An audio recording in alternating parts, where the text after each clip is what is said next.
unang-una nga po sa ating mga tampok na balita today, Monday. Ikawalo nga po sa buwan ng Hunyo. Unahin natin to, kasado nga po ang hearing mamaya ng Blue Ribbon Committee sa pangunguna po ni Senador Erwin Tulfo mula sa Gatchalian Block para po muling talakayin ang usapin nga po ng flood control scandal. Muli pong imbitado ang sinasabing 18 nagpapakilalang mga dating bagman ni Zaldico. Sila ay pinagsusumite ng kanilang mga affidavit para nga idetalye ang kanilang mga nalalaman sa paghatid daw po ng male-maletang pera.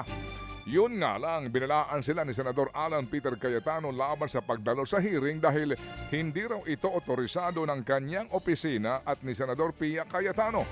Hati pa rin po kasi ang Senado sa pagitan po ng Gatchalian at Cayetano Block kasunod nga po ng nangyaring coup d'etat noong po nagdaang linggo. Sa kabila po nito tuloy pa rin ang hearing daw ng Senado mamaya.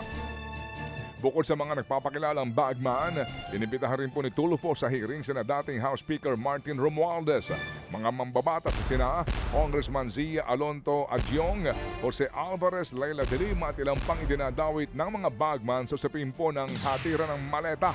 Imbitado rin po ang ilang miyembro ng gabinete gaya po ni na DPWH Secretary Vince Dizon, Justice Acting Secretary Frederick Vida at Ombudsman Boying Remulla. Samantala, mainit pa rin ang tensyon sa pagitan po yan ng Cayetano Block at ng Gatchalian Block, kaugnay pa rin po ng liderato sa Senado. Si Senator Alan Peter Cayetano muling iginiit na siya pa rin ang leader ng Senado habang nasa Facebook Live. Hindi daw kasi basta-basta po pwedeng palitan ng leader ng Kamara o Senado nang hindi dumadaan sa botohan ng mayorya. Una nang iginiit ni Acting President Win Gatchalian na siya ang kinikilalang leader ngayon ng Palasyo, Kamara at maging ng mga dating Senate President at mga senador. Kinatigan din ng Integrated Bar of the Philippines o IBP ang nangyaring botohan noong nakaraang linggo. Pero si Cayetano ayaw sumuko. May payo pa siya kay Gatchalian na hinimok din niyang makipag-usap sa kanya. Mag-ingat si Senator Win kasi maganda naman future niya. Huwag ka magpagamit sa Malacanang at dun sa mga kasamahan mo kahit binibigyan ka ng high position. Napakahirap po. But I'll offer you a solution, Senator Win. Mag-meeting tayo, may naiisip akong solusyon. Mahirap humanap tayo ng solusyon kung sino ang tunay na Senate President kasi yung 3 libro na hawak ko ay nagsasabing yung legitimate Senate President, yung nahalal nung 13. Paano kaya ang meeting nila saan? Sa Zoom kaya ito o sa plenary?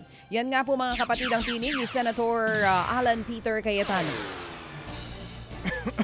Samantala po naman nanindigan si dating Congressman Mike Defensor na totoo ang sinasabi ng 18 nagpapakilalang bagman ni Zaldico nakasama si Senador Loren Legarda sa hinatiran nila ng maleta. Kasama po sa affidavit ng mga bagman na ito ang mga pangalan nila Legarda pero hindi nababanggit sa hearing noong po nagdaang linggo. Ayon kay Defensor, paninindigan daw ho ng mga bagman na naghatid nga sila ng 2 medium-sized na maleta sa senadora. Ganun yung yung provision doon sa affidavit. Ang nakalagay po sa affidavit kung aking natatandaan, binanggit mo 5 senador at sinasabi nila kung ano yung circumstansya. Pero ang kaibahan na Kong-Ted, kasi kunyari kay Erwin Tulfo o kay si Tito Soto, di ba, parang ilang beses dito, 2, dito 1. So kailangan nilang individualize yung kwento nila dito. Yan po ang tinig ni dating Congressman Mike Defensor. Sa kabila po ng bangayan, sa liderato ng Senado, iginiit ng Kamara na kinikilala na nila si Senator Win Gatchalian bilang bagong acting Senate President at hindi si Senator Alan Peter Cayetano. Sa isang pahayag, una nang binati ni House Speaker Bogie D ang pagkakahalal kay Gatchalian bilang bagong leader ng Senado.